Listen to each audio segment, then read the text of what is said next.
Hello guys, ಎಲ್ಲರಿಗೂ welcome back. ಇವತ್ತಿನ ಹೊಸ ಆನಿಮಲ್ ಲವರ್ ಕನ್ನಡ ಚಾನಲ್ ವಿಡಿಯೋಗೆ ಇವತ್ತು ನಾನು ಮೊಟ್ಟ ಮೊದಲ ಬಾರಿಗೆ attack on tighten related video ಮಾಡ್ತಾ ಇದ್ದೀನಿ. ಅದು ನಾನು ರೀಸೆಂಟ್ ಆಗಿ ಅಟ್ಯಾಕ್ ಆನ್ ಟೈಟನ್ ಸೀರೀಸ್ ನೋಡೋಕ್ಕೆ ಸ್ಟಾರ್ಟ್ ಮಾಡಿದೆ. ಸೀಸನ್ 1 ಮುಗಿಸ್ದೆ ಅಂಡ್ ಸೀಸನ್ 1 ನೋಡ್ತಾ ಇರಬೇಕಾದ್ರೆ ಎವ್ರಿ ಎಪಿಸೋಡ್ ಮಿಡಲ್ ಅಲ್ಲಿ ಈ ತರ ಸ್ಲೈಡ್ ಶೋಗಳು ಬರ್ತಾ ಇದ್ವು. ಸೊ ಫೋಟೋ ನೋಡ್ತಾ ಇದ್ರೆ ನಮ್ಗೆ ಅರ್ಥ ಆಗುತ್ತೆ ಸ್ವಲ್ಪ ಏನೋ ಇನ್ಫೋ ಇರ್ಬೋದು ಅಂತ, ಬಟ್ ಏನು ಅಂತ ಎಕ್ಸಾಕ್ಟ್ಲಿ ನನಗಂತೂ ಅರ್ಥ ಆಗಿಲ್ಲ, ಯಾಕಂದ್ರೆ ಅದೆಲ್ಲ ಜಾಪನೀಸ್ ಅಲ್ಲಿ ಇದೆ. ಸೊ ನಾನು ಐಡಿಯಾ ಮಾಡಿದೆ. So instead of explaining anime, ಯಾಕಂದ್ರೆ ಆನಿಮೆನ ಎಕ್ಸ್ಪ್ಲೈನ್ ಯಾರು ತುಂಬಾ ಜನ ಮಾಡಿದ್ದಾರೆ, ನೀವು ಹೋಗಿ ಚೆಕ್ಔಟ್ ಮಾಡ್ಬೋದು. ಸೊ ಹಿಡನ್ ಇನ್ಫೋನ ಏನೇನಿದೆ ಇದರಲ್ಲಿ ತಿಳ್ಕೊಳ್ಳೋಣ ಕನ್ನಡದಲ್ಲಿ ಅಂತ ನನಗನ್ನಿಸ್ತು. ಸೊ ಪಬ್ಲಿಕ್ಗೆ ಅವೈಲಬಲ್ ಇರುವಂತ ಅಟ್ಯಾಕ್ ಆನ್ ಟೈಟನ್ ನ ಎವ್ರಿ ಇನ್ಫೋನ, ಸೀಸನ್ 1 ಇನ್ಫೋನ ನಾವು ಈ ವಿಡಿಯೋದಲ್ಲಿ ತಿಳ್ಕೊತೀವಿ. So let start.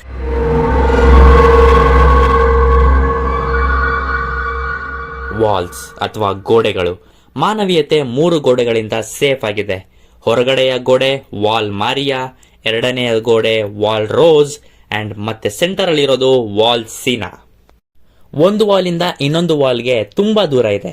Wall Maria ಮತ್ತೆ ವಾಲ್ ರೋಸ್ ನಡುವೆ ಸುಮಾರು 100 ಕಿಲೋಮೀಟರ್ ಅಂತರವಿದೆ. ಮತ್ತೆ ವಾಲ್ ರೋಸ್ ಮತ್ತೆ ವಾಲ್ ಸೀನಾ ನಡುವೆ 130 ಕಿಲೋಮೀಟರ್ಸ್ ಅಂತರವಿದೆ.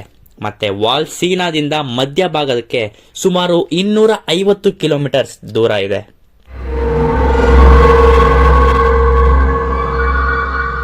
ವಾಲ್ ಆಚೆ ಏನಿದೆ ಅದು ಮಾತ್ರ ಯಾರಿಗೂ ಗೊತ್ತಿಲ್ಲ, ಬಟ್ ಆ ಪ್ರದೇಶದಲ್ಲಿ ನೀರು, ಅನಿಲ ಮತ್ತೆ ನೈಸರ್ಗಿಕ ಅನಿಲದಿಂದ ಕೂಡಿದೆ ಅಂತ ಊಹಾಪೋಹಗಳಿದೆ.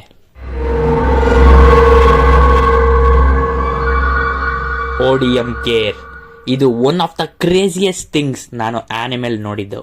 ಈ ಟ್ರೈನಿಂಗ್ ಒಂದು ಕಷ್ಟಕರ ಪ್ರೋಸೆಸ್ ಆಗಿರುತ್ತೆ. ಇದಕ್ಕೆ ತುಂಬಾ ಬಲವಾದ ಕಾಲುಗಳು ಮತ್ತೆ ಉತ್ತಮ ಸ್ಥಳಾವಕಾಶವನ್ನ ಅರಿವು ಮೂಡಿಸುವವರು ಮತ್ತೆ ಮೆಟಲ್ ಥ್ರೆಡ್ಸ್ ತುಂಬಾ ಇಂಪಾರ್ಟೆಂಟ್ ಆಗುತ್ತೆ. ಇದು 104ನೇ ಕೆಡೆಟ್ ಕಾರ್ಪ್ಸ್ ನ 10 ಬೆಸ್ಟ್ ಕೆಡೆಟ್ಸ್ಗಳು ಮತ್ತೆ ಅವರ ರ್ಯಾಂಕ್ಸ್. ಕ್ಯಾನನ್ಸ್ ಅಥವಾ ಪಿರಂಗಿಗಳು. ಟೈಟನ್ಸ್ ವಿರುದ್ಧ ಹೋರಾಟದಲ್ಲಿ ಓಡಿಯಂ ಗೇರ್ಗಳಿಗೂ ಮೊದಲು ಈ ಕ್ಯಾನನ್ಸ್ಗಳು ತುಂಬಾ ಮೇನ್ ಆಯುಧ ಆಗಿತ್ತು. ಈ ಕ್ಯಾನನ್ಸ್ ನ ವಾಲ್ನ ಮೇಲೆ ಇರಿಸಲಾಗಿದೆ. ಅದರಲ್ಲಿ ಬರೋದು ಗ್ರೇಪ್ ಶಾಟ್. ಕಡಿಮೆ ಡ್ಯಾಮೇಜ್ ಆದರೆ ಟೈಟನ್ ಚಲನೆಯನ್ನ ನಿಲ್ಲಿಸುತ್ತೆ. ಇನ್ನೊಂದು ಚಿಪ್ಪುಗಳು. ಇದು ತುಂಬಾ ಶಾರ್ಟ್ ರೇಂಜ್ ಬಟ್ ತುಂಬಾ ಡ್ಯಾಮೇಜ್ ಮಾಡುತ್ತೆ. Ultra hard steel. ಈ ವಸ್ತು ತುಂಬಾ ಗಟ್ಟಿಯಾಗಿರುತ್ತೆ ಮತ್ತೆ ಟೈಟನ್ಸ್ ನ ಮಾಂಸವನ್ನ ಕಟ್ ಮಾಡೋಕೆ ಹೆಲ್ಪ್ ಮಾಡುತ್ತೆ. ಈ ಅಲ್ಟ್ರಾ ಹಾರ್ಡ್ ಸ್ಟೀಲ್ ನ ಕೈಗಾರಿಕಾ ನಗರದಲ್ಲಿ ಮಾತ್ರ ಇರುವ ಬ್ಲಾಸ್ಟ್ ಫರ್ನೆಸ್ ಗಳಲ್ಲಿ ಸಂಸ್ಕರಿಸಲಾಗುತ್ತೆ. ಓಡಿಯಂ ಗೇರ್ಸ್ ನ ಮೇನ್ ಪಾರ್ಟ್ಸ್ ಮೆಟಲ್ ಥ್ರೆಡ್ಸ್ ಮತ್ತೆ ಫ್ರೀ ಆಗಿ ತಿರುಗುವ ಅಚ್ಚುಗಳು. ಕಂಟ್ರೋಲರ್ಸ್. ಅನಿಲವನ್ನ ಪ್ರೆಷರ್ ಇಂದ ಕ್ಯಾನ್ ಒಳಗಡೆ ಹಾಕ್ತಾರೆ, ಅಲ್ಲಿಂದ ಅದನ್ನ ಇಂಜೆಕ್ಟ್ ಮಾಡಲಾಗುತ್ತೆ. ಓಡಿಯಂನ ಕಾರ್ಯವಿಧಾನಗಳು. ಫ್ಯಾನ್ಸ್ಗಳ ಮೇಲೆ ಗ್ಯಾಸ್ ಬೀಸಿದಾಗ ಅವುಗಳು ತಿರುಗುತ್ತವೆ ಮತ್ತೆ ಅನಿಲದ ಪ್ರೆಷರ್ ಸರಿಯಾದಾಗ ಔಟ್ಪುಟ್ ಅನ್ನ ಕಂಟ್ರೋಲ್ ಮಾಡಲು ಸಾಧ್ಯವಾಗುತ್ತೆ. ಸ್ಕೌಟ್ ರೆಜಿಮೆಂಟ್ ಅವರು ಮೇನ್ ಉದ್ದೇಶ ಹೊರಗಿನ ಪ್ರದೇಶವನ್ನ ಪರಿಶೀಲಿಸೋದು. ವಾಲ್ ಮಾರಿಯಾದ ಪತನದ ನಂತರ ಅವರ ಉದ್ದೇಶಗಳು ಬದಲಾಗಿದೆ. ವಾಲ್ ಮಾರಿಯಾನ ಮರಳಿ ಪಡೆಯೋದಕ್ಕೆ ಅವರು 2ನೇ ಕಾರ್ಯಾಚರಣೆಯನ್ನ ಸಿದ್ಧಪಡಿಸುತ್ತಿದ್ದಾರೆ. ಈಸ್ಟ್ ವಾಲ್ ಸೀನಾದಲ್ಲಿ ಮಾತ್ರ ತಯಾರಿಸಲಾದ ವಿಶೇಷ ಈಸ್ಟ್ ಮೇವು, ಗೋಧಿ, ಬೀನ್ಸ್ ಮತ್ತೆ ಇತರ ವಸ್ತುಗಳನ್ನ ಸ್ಟೋರ್ ರೂಮ್ಗಳಲ್ಲಿ ಮತ್ತೆ ಡೇರಿಗಳಲ್ಲಿ ಇರಿಸಲಾಗಿದೆ. ಸೊ ಅವರು ತುಂಬಾ ಲಾಂಗ್ ಟೈಮ್ ಬರಲಿ ಅಂತ. ಓಡಿಯಂ ಗೇರ್ಸ್ ನ ದೇಹದ ತೂಕ ವರ್ಗಾವಣೆಯ ಉಪಯೋಗಗಳು. ಇದು ದೇಹದ ತುಂಬಾ ಬೆಲ್ಟ್ ಗಳನ್ನ ಕಟ್ಟಲಾಗುತ್ತೆ. ಸೊ ಇವ್ರಿಗೆ ಬೇಕಾದಾಗ ಅವರ ದೇಹದ ತೂಕವನ್ನ ಎಲ್ಲಿಗೆ ಬೇಕೋ ಅಲ್ಲಿಗೆ ಅಡ್ಜಸ್ಟ್ ಮಾಡ್ಕೊಳ್ಳಕ್ಕೆ ಈಸಿ ಆಗ್ಲಿ ಅಂತ. ಓಡಿಯಂ ಗೇರ್ ದೇಹದ ತೂಕ ವರ್ಗಾವಣೆಯಿಂದ ಏನ್ ಯೂಸ್ ಆಗುತ್ತೆ ಅಂದ್ರೆ, ಯೂಸರ್ಸ್ ತಮ್ಮ ಸಂಪೂರ್ಣ ತೂಕವನ್ನ ಸೊಂಟದ ಒಂದು ಬದಿಗೆ ಅಥವಾ ಇನ್ನೊಂದು ಬದಿಗೆ ಬದಲಾಯಿಸಬೇಕು. ಸೊ ಇದು ತುಂಬಾ ಫಾಸ್ಟ್ ಮತ್ತೆ ಸ್ಕಿಲ್ಫುಲ್ ಆಗಿರ್ಬೇಕು ಅಂತ. ಸೊ ಈ ಕಾರಣಕ್ಕೆನೆ ಟ್ರೈನಿಂಗ್ ಸಮಯದಲ್ಲಿ ಟೀಚರ್ಸ್ ಸ್ಟೂಡೆಂಟ್ಸ್ ಗಳಿಗೆ ಲೈಫ್ ಲೈನ್ ಗಳನ್ನ ಕೊಡಲ್ಲ. History of Titans war. ಲಭ್ಯವಿರುವ ಅತ್ಯಂತ ಹಳೆಯ ದಾಖಲೆಯ ಪ್ರಕಾರ ಟೈಟನ್ಸ್ 107 ವರ್ಷಗಳ ಹಿಂದೆ ಕಾಣಿಸಿಕೊಂಡಿತು. ಅವರು ಮನುಕುಲದ ಬಹುಭಾಗವನ್ನ ತಿಂದು ಹಾಕಿದ್ದಾರೆ ಅಂತ. ಸ್ಪೆಷಲ್ ಮಿಲಿಟರಿ ಕೋರ್ಟ್ಸ್, ಸೈನಿಕರು ಮತ್ತೆ ಮಿಲಿಟರಿ ಸಿಬ್ಬಂದಿಗಳನ್ನ ವಿಚಾರಣೆ ಮಾಡುವ ಮಿಲಿಟರಿ ನ್ಯಾಯಾಧೀಶರು, ನ್ಯಾಯಾಲಯ, ಪ್ರಾಸಿಕ್ಯೂಷನ್ ಮತ್ತೆ ಪ್ರತಿವಾದಗಳು ಎಲ್ಲರೂ ಮಿಲಿಟರಿ ಸಿಬ್ಬಂದಿಗಳಿಂದ ಕೂಡಿರ್ತಾರೆ. ಇದರಲ್ಲಿ 3 ಸೇನೆ ಪಡೆಗಳ ನಾಯಕ ದಾಲಿಸ್ ಜಕಾರಿ ಅಂತಿಮ ನಿರ್ಧಾರ ತೆಗೆದುಕೊಳ್ತಾರೆ. ಈ ವಾಲ್ಸ್ ನ ಒಳಗಡೆ ಮತಾಂತರಗೊಳಿಸುವ ಧಾರ್ಮಿಕ ಸಂಘಟನೆಯ ಸದಸ್ಯರಿರ್ತಾರೆ. ಅವರು ಗೋಡೆಗಳನ್ನ ದೇವರಂತೆ ಪೂಜಿಸುತ್ತಾರೆ.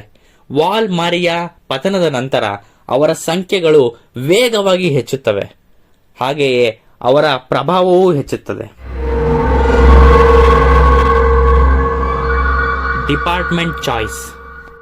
ಸ್ಟೂಡೆಂಟ್ಸ್ಗಳು ಡಿಪಾರ್ಟ್ಮೆಂಟ್ ಆಯ್ಕೆ ಮಾಡೋದು 3 ವರ್ಷಗಳ ತರಬೇತಿಯ ನಂತರ ಒಂದು ಸಮಾರಂಭವನ್ನ ನಡೆಸಲಾಗುತ್ತೆ. ಇದರಲ್ಲಿ ಕೆಡೆಟ್ಸ್ಗಳು ಗ್ಯಾರಿಸ್ ರೆಜಿಮೆಂಟ್, ಸ್ಕೌಟ್ ರೆಜಿಮೆಂಟ್ ಅಥವಾ ಮಿಲಿಟರಿ ಪೊಲೀಸ್ ರೆಜಿಮೆಂಟ್ಗಳಲ್ಲಿ ಒಂದನ್ನ ಆಯ್ಕೆ ಮಾಡುತ್ತಾರೆ. ಬಟ್ ಮೊದಲ ಟಾಪ್ 10 ಸದಸ್ಯರಿಗೆ ಮಾತ್ರ ಮಿಲಿಟರಿ ಪೊಲೀಸ್ ರೆಜಿಮೆಂಟ್ಗೆ ಅವಕಾಶ ಇರೋದು ಅಥವಾ ಎಂಟ್ರಿ ಪಡೆಯೋಕ್ಕಾಗೋದು. ಸೊ ಉಳಿದಿರೋರಿಗೆ ಚಾಯ್ಸ್ ಇರೋದು ಬರೀ ಸ್ಕೌಟ್ ರೆಜಿಮೆಂಟ್ ಅಥವಾ ಗ್ಯಾರಿಸ್ ರೆಜಿಮೆಂಟ್. ಸೊ ಇವೆರಡರಲ್ಲಿ ಯಾವ್ದಾರ ಒಂದನ್ನ ಸೇರ್ಬೇಕಾಗುತ್ತೆ. But most of the students ಸೇರೋದು ಗ್ಯಾರಿಸ್ ಸ್ಕೌಟ್ ರೆಜಿಮೆಂಟ್ಗೆ. ಲಾಂಗ್ ರನ್ ಸ್ಕೌಟಿಂಗ್ ರಚನೆ. ಇದು scouting regiment commander Erwin Smith ರಚಿಸಿದ ಸಿದ್ಧಾಂತ. ಈ ಟೆಕ್ನಿಕ್ ಇಂದ ವಾಲ್ನ ಹೊರಗೆ ಬದುಕುಳಿಯುವ ಸಂಖ್ಯೆ ಹೆಚ್ಚಾಗಿದೆ. ಸ್ಪೆಷಲ್ ಆಗಿ ಹೇಳಬೇಕು ಅಂದ್ರೆ ಮನುಷ್ಯನ ಆಕ್ಟಿವ್ ರೇಡಾರ್ ನಂತಿದೆ. ಇದರಿಂದ ಟೈಟನ್ಸ್ ಎಲ್ಲಿದ್ದಾರೆ ಅಂತ ಬೇಗ ಗೊತ್ತಾಗುತ್ತೆ. ಸೊ ಡೈರೆಕ್ಷನ್ ಬದಲಾಯಿಸೋಕೆ ಹೆಲ್ಪ್ ಆಗುತ್ತೆ.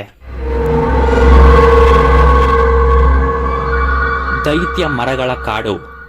ಗೋಡೆಗಳ ಒಳಗೆ ಮತ್ತೆ ಹೊರಗಡೆ ದೈತ್ಯ ಮರಗಳ ಕಾಡು ಕಾಣಬಹುದು. ಅದು ಕೆಲವು ಪ್ರದೇಶಗಳಲ್ಲಿ ನೈಸರ್ಗಿಕವಾಗಿ ಕಂಡುಬರುತ್ತೆ. ಮತ್ತೆ ಈ ಮರದ ಎತ್ತರ 80 ಮೀಟರ್ಗಳನ್ನ ಮೀರಿಸಬಹುದು. ಸೊ ಈ ದೈತ್ಯ ಮರಗಳ ಕಾಡು ಈಗ ಸ್ಕೌಟ್ ರೆಜಿಮೆಂಟ್ಸ್ಗಳು ಟೈಟನ್ಸ್ ಇಂದ ತಪ್ಪಿಸಿಕೊಳ್ಳೋಕೆ ಬಳಸ್ತಾರೆ. Signal guns. ಇದರ ಒಳಗೆ ಸಿಗ್ನಲ್ ಜ್ವಾಲೆಗಳನ್ನ ಹೊಂದಿರುವ ಡಿಟ್ಯಾಚಬಲ್ ಬ್ಯಾರೆಲ್ಸ್ ಗಳನ್ನ ಪ್ರತಿ ಹೊಡೆತಕ್ಕೂ ಒಳಗೆ ಮತ್ತೆ ಹೊರಗೆ ಬದಲಾಯಿಸಲಾಗುತ್ತೆ. ಇದರಲ್ಲಿ ಡಿಫರೆಂಟ್ ಕಲರ್ಸ್ ಇರುತ್ತೆ. ಲೈಕ್ ರೆಡ್ ಅಂದ್ರೆ ಟೈಟನ್ಸ್ ಕಾಣಿಸ್ಕೊಂಡಿರ್ತಾರೆ ಅಂತ, ಗ್ರೀನ್ ಅಂದ್ರೆ ಪ್ಯಾಟರ್ನ್ ಕಂಟಿನ್ಯೂ ಆಗ್ಲಿ ಅಂತ, ಅಂಡ್ ಬ್ಲಾಕ್ ಅಂದ್ರೆ ಅಬ್ನಾರ್ಮಲ್ ಅಂತ. Special aiming weapon. ಈ ಹೊಸದಾಗಿ ಅಭಿವೃದ್ಧಿಪಡಿಸಿದ ಈ ಸ್ಕೌಟ್ ರೆಜಿಮೆಂಟ್ ಆಯುಧವನ್ನ ನಿರ್ದಿಷ್ಟ ರೀತಿಯಲ್ಲಿ ಟೈಟನ್ಸ್ ಗಳನ್ನ ನಿಗ್ರಹಿಸುವ ಸಲುವಾಗಿ ರಚಿಸಲಾಗಿದೆ. ಬ್ಯಾರೆಲ್ಗಳು 7 ಕಬ್ಬಿಣದ ಕೊಳವೆಗಳಿಂದ ತುಂಬಿರುತ್ತವೆ.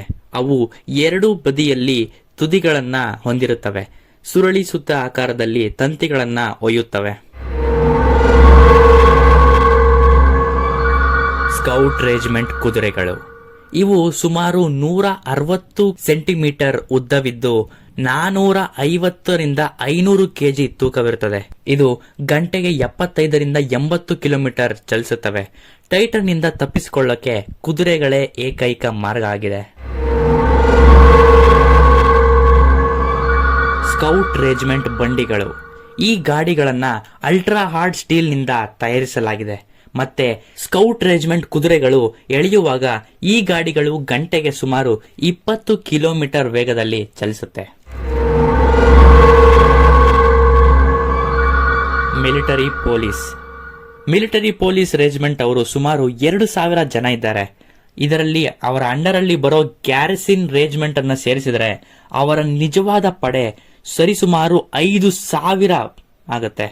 ಪ್ರತಿಯೊಂದು ಗೋಡೆಯಿಂದ ಆವೃತ್ತಿಯಾದ ನಗರದಲ್ಲಿ ಸುಮಾರು 200 ಸದಸ್ಯರು ಅಥವಾ 200 ಮೆಂಬರ್ಸ್ ಎಲ್ಲಾ ನಗರದಲ್ಲೂ ಇರ್ತಾರೆ. ವಾಲ್ಸೀನಾ. ಈ ವಾಲ್ಸೀನಾದಲ್ಲಿ ಸುಮಾರು 20 ಲಕ್ಷ ಜನರಿದ್ದಾರೆ. ಇಲ್ಲಿ ಇರೋಕೆ ವಿಶೇಷ ಅನುಮತಿ ಅಥವಾ ವಿಶೇಷ ಪರ್ಮಿಷನ್ ಬೇಕಾಗುತ್ತೆ. ಸೊ ಇಲ್ಲಿ ಹೆಚ್ಚಾಗಿ ರಾಜ ಮನೆತನದವರದು ಮತ್ತೆ ಅವರ ಕೆಲಸದವರು ಅವ್ರು ಮಾತ್ರ ಇರ್ತಾರೆ. ಸೊ ಇದಿಷ್ಟು ಆಗಿತ್ತು ಅಟ್ಯಾಕ್ ಆನ್ ಟೈಟನ್ ಸೀಸನ್ 1 ನಲ್ಲಿ ಎಲ್ಲಾ ಎಪಿಸೋಡ್ ಮಧ್ಯದಲ್ಲೂ ಬರುವಂತ ಇನ್ಫಾರ್ಮೇಶನ್ ಕನ್ನಡದಲ್ಲಿ. ನಿಮ್ಗೆ ಹೇಗೆ ಅನಿಸ್ತು ಕೆಳಗಡೆ ಕಾಮೆಂಟ್ ಮಾಡಿ ತಿಳಿಸಿ. ಅಂಡ್ ನನಗೆ ಗೊತ್ತು ಈ ಅನಲೈಸ್ ಅಲ್ಲಿ ಸಿಕ್ಕಾಪಟ್ಟೆ ಒಂಥರ ಆಕ್ಚುಯಲ್ ಕನ್ನಡ ವರ್ಡ್ಸ್ ನಾನು ಜಾಸ್ತಿ ಯೂಸ್ ಮಾಡಿದ್ದೀನಿ, ಬಿಕಾಸ್ ಇದ್ಯಾವುದು ನನ್ನ ಒರಿಜಿನಲ್ ಇನ್ಫೋ ಅಲ್ಲ. ಯಾಕಂದ್ರೆ ಇದು ನಾನೊಂದು ಆಕ್ಚುಯಲ್ ವೆಬ್ಸೈಟ್ ಅಲ್ಲಿ ತಿಳ್ಕೊಂಡಿದ್ದು. ಈ ವೆಬ್ಸೈಟ್ ನ ಲಿಂಕು ನಿಮಗೆ ಡಿಸ್ಕ್ರಿಪ್ಷನ್ ಅಲ್ಲಿ ಸಿಗುತ್ತೆ. ಸೊ ನೀವು ಅಲ್ಲಿ ಹೋಗಿ ಆಕ್ಚುಯಲ್ ಆಗಿ ಏನಿದೆ ಅಂತ ನೀಟಾಗಿ ತಿಳ್ಕೊಬಹುದು. ಸೊ ನನಗದು ಆಕ್ಚುಯಲ್ ಆಗಿ ಈ ನಾರ್ಮಲ್ ಸ್ಲ್ಯಾಂಗ್ ಅಲ್ಲಿ ಮಾತಾಡೋ ತರ ಟ್ರಾನ್ಸ್ಲೇಟ್ ಮಾಡೋಕ್ಕಾಗಿಲ್ಲ. ಸೊ ಅಲ್ಲಿರುವಂತ ಆಕ್ಚುಯಲ್ ಕನ್ನಡನೇ ನಾನು ಯೂಸ್ ಮಾಡಿದ್ದೀನಿ. ಸೊ ಈ ವಿಡಿಯೋ ಹೇಗೆ ಅನಿಸ್ತು ನಿಮಗೆ ಕೆಳಗಡೆ ಕಾಮೆಂಟ್ ಮಾಡಿ ತಿಳಿಸಿ. ಅಂಡ್ ಇನ್ಫೋ ಹೇಗಿತ್ತು ಅಂತ ಕೆಳಗಡೆ ಕಾಮೆಂಟ್ ಮಾಡಿ ತಿಳಿಸಿ. ಅಂಡ್ ಇದೇ ತರ ನೆಕ್ಸ್ಟ್ ವಿಡಿಯೋಸ್ಗಳಿಗೆ ಆನಿಮಲ್ ಲವರ್ ಕನ್ನಡನ ಸಬ್ಸ್ಕ್ರೈಬ್ ಮಾಡ್ಕೊಳ್ಳಿ.